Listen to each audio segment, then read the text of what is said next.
नमस्कार, आप देख रहे हैं इकोनॉमी टुडे। मैं हूं मुकुल शर्मा। कारोबार जगत की तमाम खबरों पर हमारी नजर रहेगी। साथ ही आपको बताएंगे किस तरीके से लगातार देश से निर्यात को बढ़ावा मिल रहा है और उसी में अब जो हमारा टेक्सटाइल इंडस्ट्री है, टेक्सटाइल उद्योग है, कैसे उसको एक नई पहचान मिलने जा रही है। इसके अलावा और भी होंगी खबरें कारोबार जगत की, लेकिन सबसे पहले नजर डालते हैं टॉप लाइन्स पर। आरबीआई गवर्नर शक्तिकांत दास की अध्यक्षता में मौद्रिक नीति समिति एमपीसी की बैठक 6 दिसंबर को शुरू होकर 8 दिसंबर तक चलेगी। 8 तारीख को मौद्रिक नीति की समीक्षा होगी, जिसमें आरबीआई गवर्नर द्वारा सर्वोच्च नीति नियामक एमपीसी की ब्याज दर के संबंधी फैसले की घोषणा की जाएगी। आरबीआई ने पिछली 4 द्विमासिक समीक्षाओं की नीतिगत रेपो दर को अब परिवर्तित रखा है। वहीं केंद्रीय पर्यटन मंत्रालय ने देश में ग्रामीण पर्यटन को बढ़ावा देने के लिए आपको बता दें न सिर्फ होमस्टे की योजना बनाई है, बल्कि गाँवों में सर्वश्रेष्ठ पर्यटन के लिए और जो होमस्टे हैं उनका एक मुकाबला किया जाएगा। केंद्र सरकार ने इलेक्ट्रॉनिक वाहनों को प्रमोट करने के लिए वाले फ्रेम 2 के लिए 1500 करोड़ रुपए का इजाफा किया है। आवंटन बढ़ने के साथ ही सब्सिडी के लिए आवंटित रकम मार्च 2024 में योजना की मियाद पूरी खत्म होने की आशंका भी अब दूर हो गई है। और आज की अगर बात करें तो 3 राज्यों में भाजपा की जीत का शेयर बाजार पर सकारात्मक असर। सप्ताह के पहले कारोबारी दिन आज मजबूत बढ़त के साथ खुले भारतीय शेयर बाजार। पिछले सप्ताह आखिरी कारोबारी दिन भी हरे निशान के साथ बंद हुए थे सेंसेक्स और निफ्टी।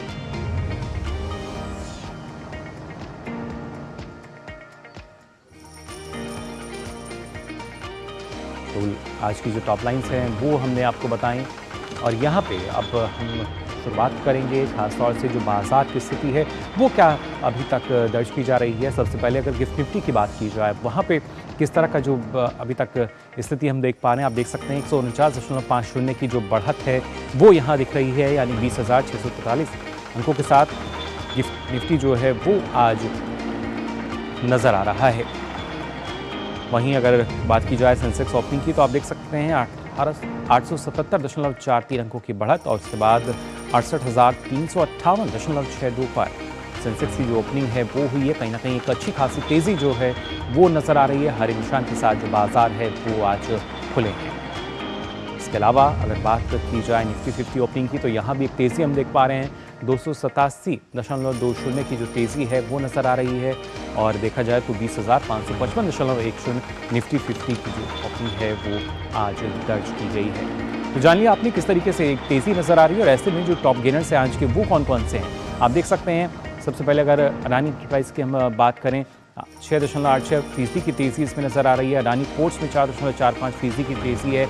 एलटी, एनटीपीसी, एसबीआई आप देख सकते हैं ये आज के 5 टॉप गेनर्स हैं जो कि हरे निशान के साथ कारोबार कर रहे हैं। लेकिन इसके साथ साथ टॉप लॉसेस की अगर हम बात करें तो आप देख सकते हैं delta Corp, Britannia, Maruti, Nestle, IND और डॉक्टर रेड्डी, यहाँ एक गिरावट का जो दौर है वो देखा जा रहा है। लाल निशान के साथ ये आज 5 ऐसे खासतौर से टॉप लॉसेस बने हुए हैं। और डेल्टा कॉर्प की अगर सबसे पहले बात करें तो 1.10% से भी नीचे ये रहा। वहीं ग्लोबल मार्केट की स्थिति आई जान लेते हैं। यूएस मार्केट की स्थिति आप देख पा रहे हैं।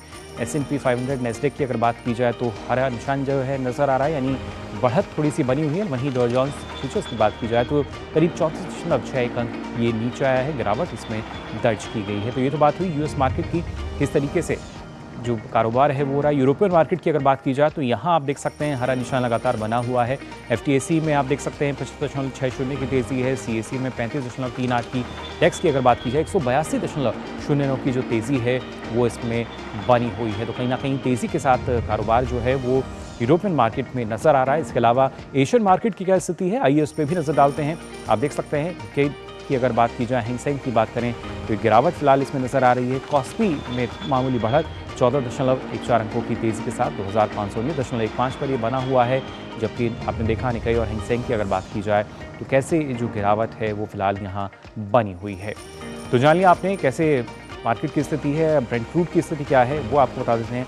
आप देख सकते हैं $78.37 प्रति बैरल ये दर्ज किया गया। इसमें भी 0.51 की जो गिरावट है वो आज दर्ज की गई है।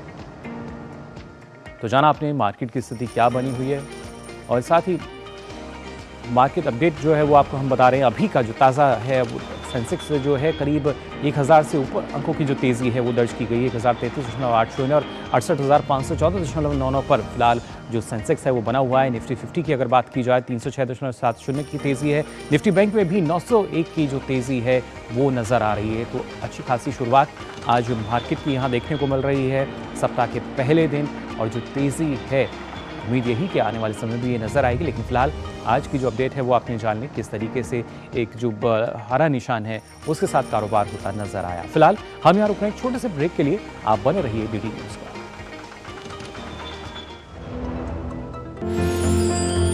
साल बरस और सदी नहीं, एक युग गुजर जाएगा। उम्र न पूछो वंडर की, जब फर्क नजर आएगा। वंडर सीमेंट, फर्क नजर आएगा। तुम्हें पता है इन्वेस्टर्स के लिए एक इन्वेस्टर प्रोटेक्शन फंड होता है IPF, लेकिन अगर तुम्हारा ट्रेड एक्सचेंज पर एग्जीक्यूट नहीं हुआ या फिर कोई गारंटीड रिटर्न्स वाली स्कीम है तो ये IPF आपकी मदद नहीं कर सकता है। और अगर आपका ब्रोकर ही डिफॉल्टर बन जाए तो फिर IPF आपको कॉम्पेंसेशन दिला सकता है। कहां से सीखा? NSE की साइट पर। समझ कर इन्वेस्ट कर। ब्रेक के बाद आप सभी का एक बार फिर स्वागत इकोनॉमी टुडे में। अब आइए बात करते हैं आज के फोकस की।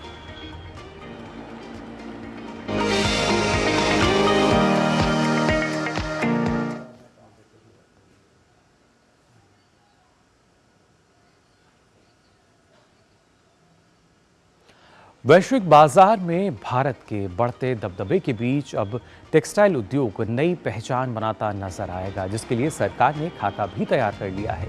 और इसके तहत बेहतर और उच्च गुणवत्ता वाले कपड़े के उत्पादन के लिए देश में अलग अलग जगह पर परीक्षण प्रयोगशालाएं स्थापित की जाएंगी, जिसके लिए लगभग 6 से 7 मिलियन डॉलर का निवेश किया जाएगा।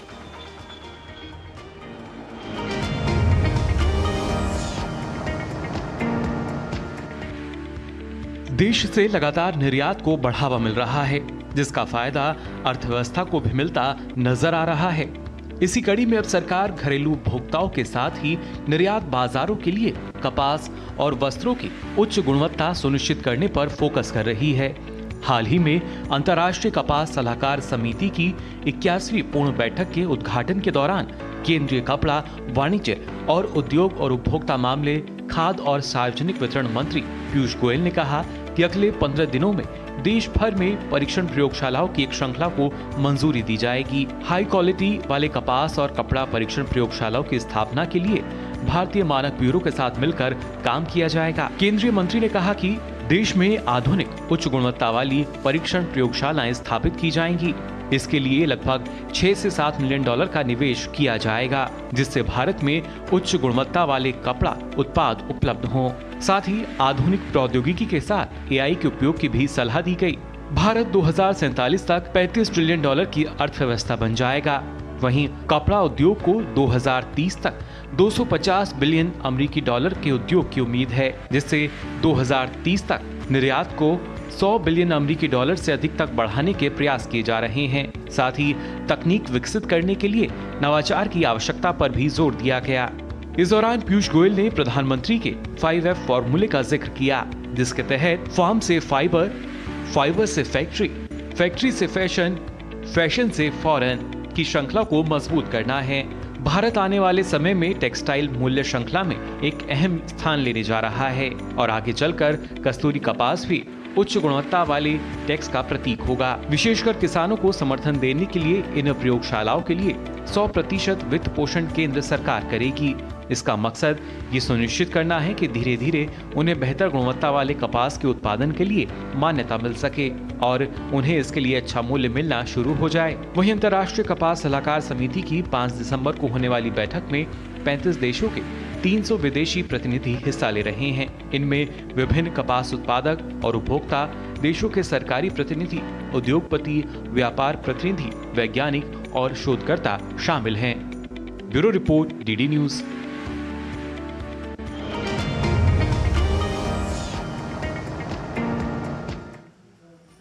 तो जाना आपने किस तरीके से जो भारतीय टेक्सटाइल है इसको अब नई पहचान जो है मिलने वाली है, क्योंकि नए मुकाम पर इसको पहुंचाया जा रहा है। किस तरीके से पूरी रणनीति तैयार की गई है और कपास की अगर बात की जाए क्या योगदान रहेगा, इस पर और ज़्यादा चर्चा के लिए आइए रुख कर लेते हैं डॉक्टर सिद्धार्थ राजगोपाला जी का, जो कि कार्यकारी निदेशक हैं the cotton textile export promotion council यानी टेक्सप्रोसील के, मुंबई से हमारे साथ जुड़े हैं। बहुत बहुत स्वागत आपका सिद्धार्थ जी टॉमी टुडे में।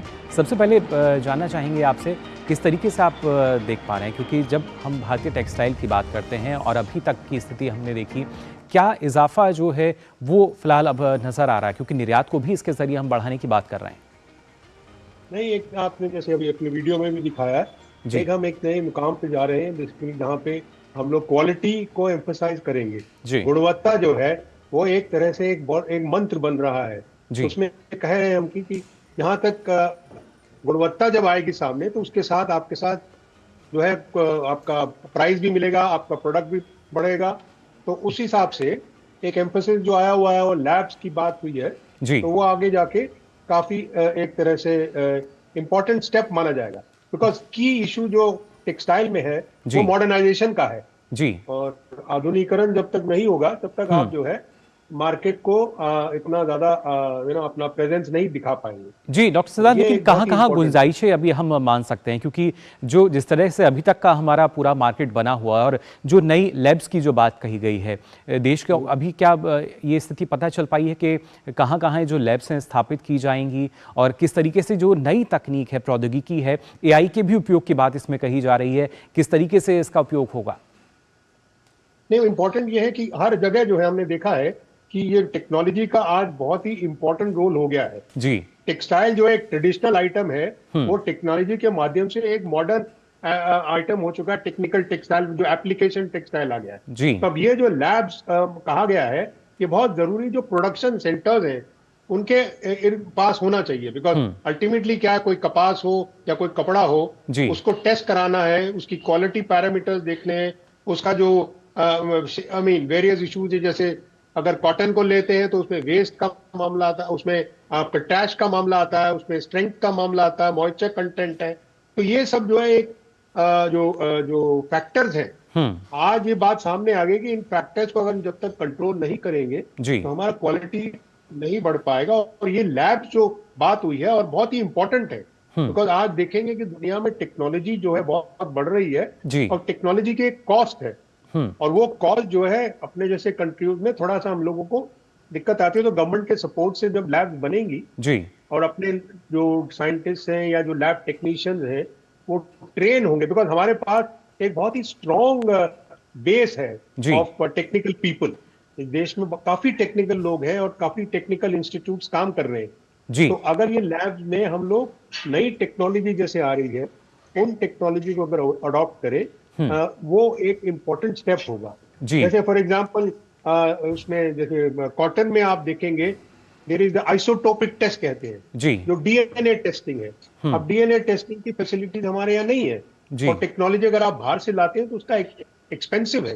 एक टेस्ट जो है $1000 के रूप का कॉस्ट आता है जी। तो हम लोग जो है उस टेक्नोलॉजी को लाके उसमें लोगों को ट्रेन करके और एक अपना लो कॉस्ट टेक्नोलॉजी का जो मॉडल है जी, क्योंकि हमारे पास जो एक तरह का मार्केट है और एक तरह का जो कॉटन का उत्पादन है इतना बड़ा है, दुनिया में सेकेंड लार्जेस्ट है, सबसे ज्यादा एकल है हमारा जी। तो उन टेक्नोलॉजी को हम लोग यूज करते तो उपयोगी होता है और कॉस्ट इफेक्टिव भी होता है जी। सिद्धार्थ जी, कपास को लेकर कुछ और भी सवाल हैं जिनके जवाब मैं आपसे यहाँ लूंगा, लेकिन फिलहाल हम यहाँ एक छोटे से ब्रेक के लिए रुक रहे हैं। जल्द हाजिर होंगे, आप बने रहिए डीडी न्यूज पर।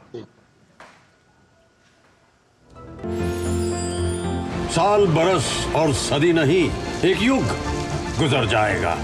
उम्र न पूछो वंडर की, जब फर्क नजर आएगा। वंडर सीमेंट, फर्क नजर आएगा। ब्रेक के बाद आप सभी का एक बार फिर स्वागत। टॉमिक टुडे में आज हम बात कर रहे हैं भारतीय टेक्सटाइल उद्योग की, किस तरीके से इसको लगातार बढ़ावा दिया जा रहा है। और जब हम बात कर रहे हैं कपास को लेकर, जी हाँ, तो वहाँ भी किस तरह के अवसर हैं, इस बारे में लगातार हमारे साथ जानकारी हमें दे रहे हैं डॉक्टर सिद्धार्थ कृपला जी हमारे साथ जुड़े हुए हैं। डॉक्टर सिद्धार्थ, हम बात कर रहे थे कपास को लेकर, जिस तरीके से पूरी दुनिया में दूसरे नंबर पर हम आते हैं इसके उत्पादन को लेकर, लेकिन अभी तक जो यूटिलाइजेशन है, शायद जो किसान है ना ही उनको इतना अच्छा लाभ इससे मिल पाता है, ना ही अंतर्राष्ट्रीय बाजार में हम वो अपनी एक जो निर्यात है उसको बढ़ा पा रहे हैं। लेकिन अब इस तरह की जो नीतियां बनाई जा रही हैं, इसमें जो कस्तूरी कपास है उसकी भूमिका क्या रहने वाली है?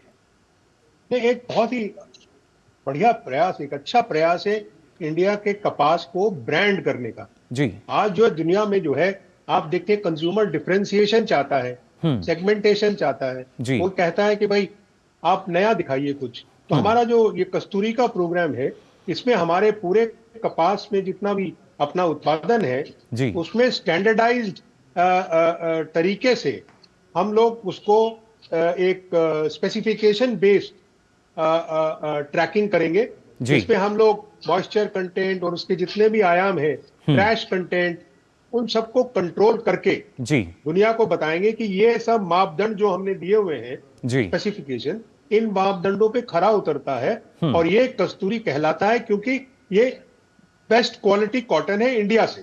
क्योंकि इंडिया में थोड़ा सा, वेदर वी लाइक इट और नॉट, थोड़ा कंटामिनेशन का इशू रहता है, और क्योंकि अपने फार्म होल्डिंग छोटे हैं, फार्मर इतने सारे हैं हमारे यहाँ, तो समय लगता है उनको ट्रेन करने में। लेकिन सवाल इस बात का है कि आज जब स्टैंडर्डाइज कॉटन आता है और उसको हम लोग कहते हैं, और उसमें थोड़ा प्रीमियम भी मिलेगा, न केवल जो जिसको कस्तूरी मिलेगा, कस्तूरी का ब्रांड प्रमोशन हो रहा है, और कस्तूरी के जो कपड़े बनेंगे या उसका जो भी काम होगा, चाहे गारमेंट बने, होम टेक्सटाइल बने, कपड़ा बने, तो उस कपड़े का एक ब्रांडिंग होता है और ब्रांड की एक वैल्यू होती है, जैसा आपको पता है। तो उस ब्रांड की वैल्यू जब आएगी, पूरे सप्लाई चेन में स्प्रेड होगी, तो लोग एक तरह से प्रेरित होंगे कि भाई गुणवत्ता वाला कॉटन हम उगाएं और हमको उसका मूल्य मिले। यानी डॉक्टर सिद्धार्थ, इसको हम देख सकते हैं जिस तरीके से प्रधानमंत्री ने 5F का जो फॉर्मूला अपना दिया था कि कैसे फार्म से लेके और फॉरेन तक हम पहुंचा सकते हैं, तो उसी को हम मान सकते हैं, उसी श्रृंखला का ये हिस्सा बनेगी। उसी संख्या का, मतलब ये सारा पूरा जो है फार्म से शुरू होता है। फार्म, जैसे प्रधानमंत्री ने कहा है, वो F5 फॉर्मूला इसमें बिल्कुल ही उसको एक क्रियान्विति देने के लिए, इंप्लीमेंट करने के लिए, वो जो उनका कॉन्सेप्ट है, उनका विजन है, उस विजन को इंप्लीमेंट करने के लिए ये हमने टेक्नोलॉजी तैयार करी है, और ये ब्लॉकचेन टेक्नोलॉजी है। इसमें पूरी पारदर्शिता है, ट्रांसपेरेंट है, और इसमें हर स्टेज पे मिलेगा कि भाई ये कॉटन कहाँ होगा, ये कपास कहाँ होगा, किसने उसको जिन किया, किसने उसमें उसको स्पिन किया, किसने उसका कपड़ा बनाया, वीव किया, किसने उसका होम टेक्सटाइल या गारमेंट बनाया। तो पूरा का पूरा एक ब्लॉकचेन टेक्नोलॉजी जो आजकल दुनिया में आ रही है, उस ब्लॉकचेन टेक्नोलॉजी में ट्रेसेबिलिटी हम करेंगे, और जब ट्रेसेबिलिटी होती है किसी चीज की, वो सस्टेनेबिलिटी का पहला कदम है। तो हम एक सस्टेनेबल इकोनॉमी की तरफ जो जा रहे हैं, उसमें हम लोग स्टेप बाय स्टेप इस माध्यम से कपास के क्षेत्र में हम लोग कोशिश करेंगे कि over a period of time, जब ये बात आ जाए सामने, तो लोगों को भी क्लियर लगेगा। कंज्यूमर जब देखेगा, एक QR कोड होगा, उसे वो स्कैन करेगा, और जिससे उसको पूरा पता लग जाएगा भाई ये कॉटन आया कहां से, बिल्कुल, और इसका जो पूरा बना है ये कहां से। और ये जो प्रधानमंत्री का विजन है, वो इसको बिल्कुल ट्रांसलेट करता है ब्लॉकचेन पे, यानी उसी का क्रियान्वयन जो है PM vision on a platform. Doctor Siddharth, लेकिन 2030 तक जो हमारा एक तरीके का लक्ष्य हम देख सकते हैं, जो कपड़ा उद्योग है उसको कैसे हम करीब 250 बिलियन अमेरिकी डॉलर तक ले जाने की बात कर रहे हैं, और साथ ही साथ निर्यात को भी 100 बिलियन डॉलर तक पहुंचाने के जो प्रयास हैं वो किए जा रहे हैं। इसमें कौन सी मजबूत कड़ियां हैं जो कि लगातार अब जुड़ रही हैं? दो तीन चीजें आप सामने आएंगी। थोड़ा सा क्या एक्सपोर्ट में डिप आया, क्योंकि थोड़ा रिसेशन था, जियोपॉलिटिकल फैक्टर्स थे, कोविड के बाद लोग निकल रहे थे बाहर, तो उसमें थोड़ा समय लगता है इकोनॉमीज में। लेकिन पॉइंट ये है कि अब जो है हमारे पास सारे स्ट्रेंथ्स हैं। ऐसी कोई चीज नहीं है जो इंडिया के पास नहीं है टेक्सटाइल के क्षेत्र में। रॉ मटेरियल से लेकर आपका labour, skilled labour force, market, सब कुछ है। तो हम जब आगे देख रहे हैं, आज भी देखेंगे हमारे जो आंकड़े आए हैं अक्टूबर के एक्सपोर्ट, उसमें कॉटन टेक्सटाइल जो है 5.5-6% से ग्रो कर रहा है। हम नेगेटिव टेरिटरी में थे, अब हम पॉजिटिव हो गए।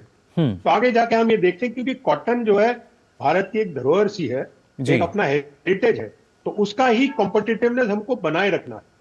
और हम ये देख रहे हैं कि आगे जाके भी जब दुनिया सस्टेनेबल टेक्सटाइल की ओर जा रही है और आज क्लाइमेट चेंज की बात हो रही है और ग्रीन फोर्स कार्बन को न्यूट्रलिटी की बात हो रही है, तो इन सब में कॉटन खरा उतरता है। और हम लोग उत्पादन को बढ़ाएंगे, उत्पादकता को बढ़ाएंगे और उससे जो है अपना एक कॉटन का जो एक कॉम्पिटिटिव स्ट्रेंथ है उसको बनाएंगे। और उसको मद्देनजर रखते हुए हम लोग कॉन्फिडेंट है कि $100 बिलियन का जो एक्सपोर्ट का टारगेट है और $250 बिलियन की जो बात हो रही है उसमें वो एक प्रेक्षिक शक्ति आएगी। जी बिल्कुल, अपना पास पूरा इंफ्रास्ट्रक्चर है जिससे कि हम लोग उसको बढ़ाएंगे। जी, यानी इस तरह के अब एक इंफ्रास्ट्रक्चर जो है वो हम मान सकते हैं जिस पर लगातार सरकार का फोकस रहा है, वो हमारे पास है और उसके जरिए ही जो हमारा कपड़ा उद्योग है उसका विस्तार होगा और जो निर्यात का लक्ष्य है वो भी हम हासिल कर पाएंगे। फिलहाल डॉक्टर सिद्धार्थ, आपका बहुत बहुत शुक्रिया हमारे साथ जुड़ने के लिए और इतनी महत्वपूर्ण जानकारी साझा करने के लिए। तो जाना आपने टेक्सटाइल उद्योग की जब बात की जाती है और उसमें खासतौर से कपास यानी कॉटन की भी अगर बात की जाए, किस तरीके से इसको प्रमोट किया जा रहा है और आने वाले समय में अलग अलग शहरों में जो ये लैब्स हैं, प्रयोगशाला हैं स्थापित की जाएंगी, जिसके लिए करीब 6 से 7 अगर बात की जाए बिलियन डॉलर का जो निवेश है वो किया जा रहा है और भी आधारभूत संरचना जो है उनका निर्माण किया जाएगा। फिलहाल हम यहाँ रुक रहे हैं एक और छोटे से ब्रेक के लिए। आप बने रहिए डीडी न्यूज़ पर।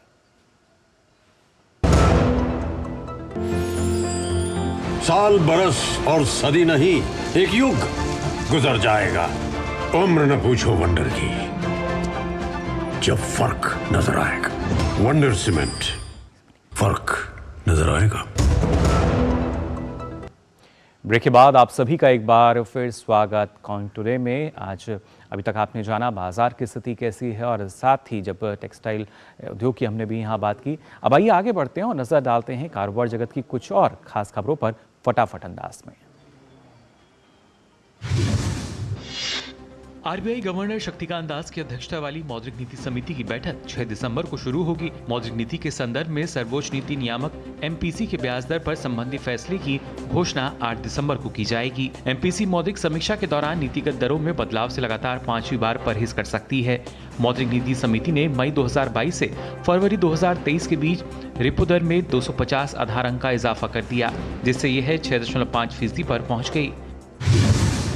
केंद्र सरकार ने देश में इलेक्ट्रिक वाहनों को बढ़ावा देने वाले अपने फेम कार्यालय के दूसरे चरण यानी फेम 2 के लिए 1500 करोड़ रुपए बढ़ा दिए हैं। ई वाहनों की जबरदस्त बिक्री के कारण इस योजना के लाभार्थियों की संख्या भी बढ़ रही है। साथ ही कम राशि आवंटित होने से ग्राहकों के बीच मार्च तक ही सब्सिडी खत्म होने की चिंता का भी निवारण हो गया है। निजी उपकरण वाणिज्य कोयला खादानों से कोयला उत्पादन नवंबर में 37% बढ़कर 1.19 करोड़ टन रहा। नवंबर 2022 में निजी और वाणिज्यिक कोयला खादानों से कोयला उत्पादन 87.4 लाख टन था। नवंबर में निजी उपयोग और वाणिज्यिक कोयला खदानों से कोयला आपूर्ति 1.29 करोड़ टन थी। ये आंकड़ा एक साल पहले इसी अवधि के 83.6 लाख टन की तुलना में 55% अधिक है। पर्यटन मंत्रालय देश भर के गांवों के बीच सर्वश्रेष्ठ पर्यटन ग्राम व सर्वश्रेष्ठ ग्रामीण होम स्टे प्रतियोगिता शुरू कर रही है। गांवों के बीच यह प्रतियोगिता ग्रामीण पर्यटन के प्रचार और विकास को बल प्रदान करने के लिए है। भारत में ग्रामीण पर्यटन को प्रोत्साहन देने के लिए राष्ट्रीय कार्यनीति द्वारा ग्रामीण होम स्टे को बढ़ावा देने के लिए पर्यटन मंत्रालय भारत सरकार ने व्यापक राष्ट्रीय रणनीति और रोड मैप शुरू किया है। प्रतियोगिताओं के लिए आवेदन इस महीने की 31 तारीख तक खुले हैं। केंद्रीय श्रम मंत्रालय ने टाटा समूह के स्वामित्व वाली एयर इंडिया एक्सप्रेस को कारण बताओ नोटिस जारी किया है। सूत्रों ने यह जानकारी देते हुए कहा कि नोटिस एयरलाइन प्रबंधन और चालक दल के सदस्यों के बीच कुछ विवादों के संबंध में नियमों के कथित उल्लंघन के लिए भेजा गया है। चालक दल के कई सदस्यों ने यात्रा से पहले विश्राम के दौरान कमरा साझा करने को लेकर चिंताएं जताई हैं। इसके अलावा कई अन्य मुद्दे भी हैं। एप्पल आईएनसी अपने वैश्विक लिथियम आयन बैटरी सेल आपूर्तिकर्ता टीडीके कॉर्पोरेशन को भारत ला रहा है। जापान की अग्रणी इलेक्ट्रॉनिक घटक और उपकरण निर्माता देश में असेंबल किए गए आईफोन्स को पावर देने के लिए भारत में बैटरी सेल का निर्माण करेगी। सेल की आपूर्ति एप्पल की ली आयन बैटरी असेंबलर सनवोडा इलेक्ट्रॉनिक्स को की जाएगी, जो पहले से ही देश में काम कर रही है और वर्तमान में दुनिया भर के विभिन्न बाजारों को सेल का आयात करती है। स्टॉक एक्सचेंज की 10 सबसे मूल्यवान कंपनियों में से 9 का संयुक्त बाजार पूंजीकरण यानी एमकैप पिछले सप्ताह बढ़कर 1,30,351.96 करोड़ रुपए हो गया। इन 9 कंपनियों में टेलीकॉम कंपनी भारती एयरटेल और आईटी दिग्गज टाटा कंसल्टेंसी सर्विसेज के बाजार पूंजीकरण में सबसे अधिक वृद्धि देखी गई है, जबकि रिलायंस इंडस्ट्री का एमकैप करीब 575 करोड़ रुपए घटा। तो आज के लिए इकोनॉमी टुडे में बस इतना ही। फिर हाजिर होंगे कारोबार जगत की और नई खबरों के साथ। फिलहाल के लिए मुझे दीजिए अनुमति। नमस्कार।